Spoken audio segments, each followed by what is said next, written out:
सरकार ने पशुधन क्षेत्र में वृद्धि को प्रोत्साहन देने के लिए संशोधित राष्ट्रीय गोकुल मिशन को स्वीकृति दी है। नई दिल्ली में कल मंत्रिमंडल की बैठक के बाद सूचना और प्रसारण मंत्री अश्विनी वैष्णव ने बताया कि इस मिशन का कार्यान्वयन 1,000 करोड़ रुपए के अतिरिक्त परिव्यय के साथ किया जा रहा है। श्री वैष्णव ने कहा कि योजना से दुग्ध उत्पादन और उत्पादकता को काफी प्रोत्साहन मिलेगा, साथ ही किसानों की आय में वृद्धि होगी। मंत्रिमंडल ने डेयरी विकास के लिए संशोधित राष्ट्रीय कार्यक्रम को भी स्वीकृति दी है। इसके अलावा सरकार ने कम मूल्य के भीम यूपीआई लेन देन को बढ़ावा देने के लिए एक प्रोत्साहन योजना को स्वीकृति दी है। सूचना और प्रसारण मंत्री अश्विनी वैष्णव ने कहा कि इस योजना में छोटे व्यापारियों को 2,000 रुपए तक के लेन देन के लिए प्रति लेन देन पर 0.15% की दर से प्रोत्साहन प्रदान किया जाएगा। सरकार ने असम के नामरूप में Brahmaputra Valley Fertilizer Corporation Limited के वर्तमान परिसर में एक नया brownfield ammonia urea complex Namrup 4 उर्वरक संयंत्र स्थापित करने का निर्णय लिया है। श्री वैष्णव ने कहा कि संयंत्र की वार्षिक क्षमता 12,70,000 मीट्रिक टन यूरिया उत्पादन की होगी। मंत्रिमंडल की आर्थिक कार्य समिति ने महाराष्ट्र में 6 लेन वाले ग्रीनफील्ड राजमार्ग के निर्माण को भी स्वीकृति दी है।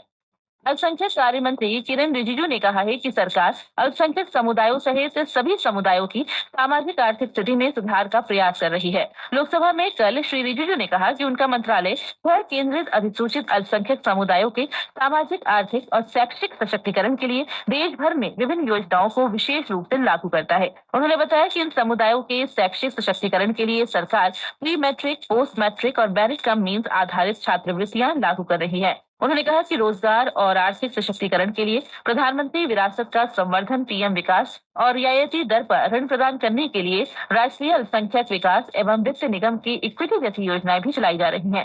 श्री रिजिजू ने कहा कि बुनियादी ढांचा विकास योजना, प्रधानमंत्री जन विकास कार्यक्रम भी लागू किया जा रहा है। उन्होंने कहा कि सभी योजनाओं ने आजीविका के अधिक अवसर और बेहतर बुनियादी ढांचे तथा अल्पसंख्यक समुदाय के समग्र कल्याण में योगदान दिया है।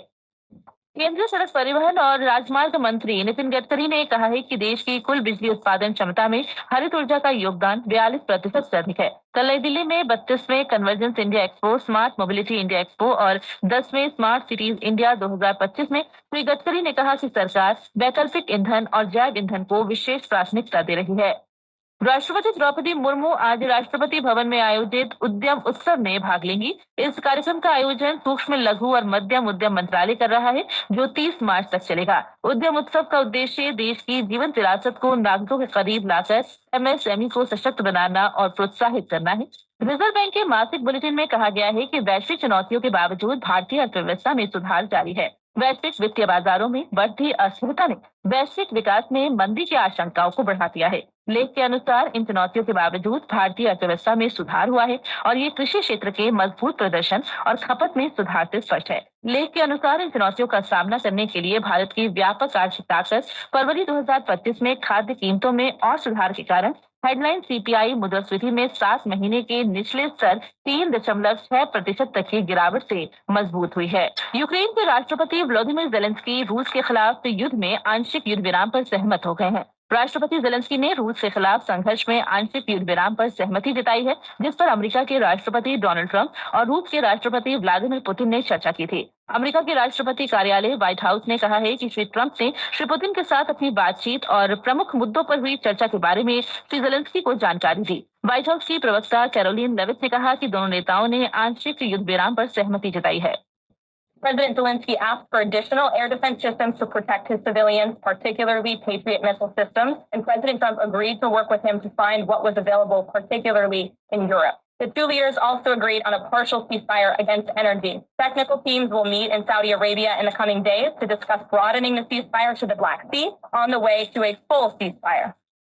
इजराइल ने गजा में अपने सैन्य अभियान का विस्तार करते हुए फलस्तीन पर फिर से हमला किया है। इस हमले में कम से कम 400 फलस्तीनियों की मौत हो गई। इजरायली सेना ने घोषणा की है कि उसने सुरक्षा परिधि का विस्तार करने तथा उत्तर और दक्षिण के बीच आंशिक बफर बनाने के देश से मध्य और दक्षिणी गजा पट्टी में लक्षित जमीनी अभियान शुरू किया है। ये अभियान हमास के साथ जनवरी के युद्ध विराम समझौते के टूटने के बाद एक महत्वपूर्ण घटनाक्रम है। इजराइल का दावा है कि हमलों में हमास के सैन्य कमांडरों और राजनीतिक अधिकारियों को निशाना बनाया गया। फिर भी इस बात की संभावना है कि बड़ी संख्या में नागरिक मारे गए हों। गजा का स्वास्थ्य मंत्रालय घायलों में लड़ाकों और नागरिकों के बीच अंतर नहीं कर पा रहा और नए सिरे से हिंसा के बावजूद हमास के अधिकारी कहते हैं कि वे युद्ध विराम को पुनः बहाल करने के लिए बातचीत को तैयार हैं। हालांकि वे इस साल की शुरुआत में 19 जनवरी को प्रभावी हुए मूल समझौते पर फिर से बातचीत करने से इनकार करते हैं। इस बीच अमेरिका के विदेश विभाग ने बुधवार को संकेत दिया कि युद्ध विराम को बढ़ाने के लिए प्रस्ताव अभी भी मौजूद है, लेकिन चेतावनी दी कि अवसर बहुत तेजी से समाप्त हो रहा है। इजराइल के ताजा हमले ने गजा में अभी भी काम कर रहे कुछ अस्पतालों में नए घायलों की एक बड़ी संख्या भेज दी है और 2 महीने की शांति के बाद पूर्ण युद्ध की वापसी की आशंकाओं को जन्म दिया है। खेलो इंडिया पैरा गेम 2025 का शुभारंभ आज से नई दिल्ली में होगा।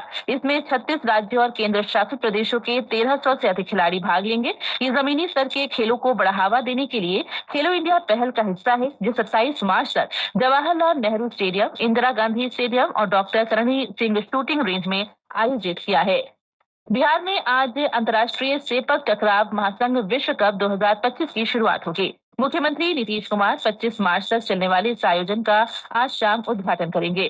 बिहार राज्य खेल प्राधिकरण के महानिदेशक रविंद्रन शकरन ने बताया कि ये पहली बार है जब बिहार सेपक विश्व की मेजबानी कर रहा है। मौसम विभाग ने आज पश्चिम बंगाल के गांगेय क्षेत्र, असम और मेघालय में हल्की बारिश, गरज के साथ तेज हवाएं चलने का अनुमान व्यक्त किया है। छत्तीसगढ़, उड़ीसा, झारखंड, उत्तर प्रदेश और मध्य प्रदेश में भी ऐसी ही स्थिति बने रहने की संभावना है। विभाग के अनुसार पंजाब, हरियाणा, चंडीगढ़ और दिल्ली में भी अलग अलग स्थानों पर आकाश में बिजली चमकने की संभावना है।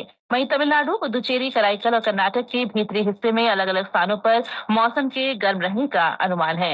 आज सभी समाचार पत्रों ने 286 दिन के बाद सुनीता विलियम्स और विल्मोर बुश की अंतरिक्ष से वापसी को अपनी सुर्खी बनाया है। जनसत्ता लिखता है, अंतरिक्ष में 286 दिन बिताने के बाद पृथ्वी पर लौटी सुनीता विलियम्स और विल्मोर।